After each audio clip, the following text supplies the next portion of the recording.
and Adrian, owner of an auto business. Sorry.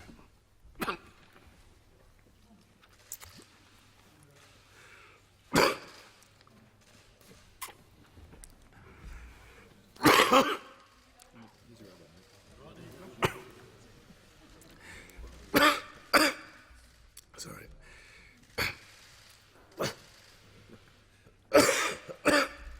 Like I've got some water. Too long a speech.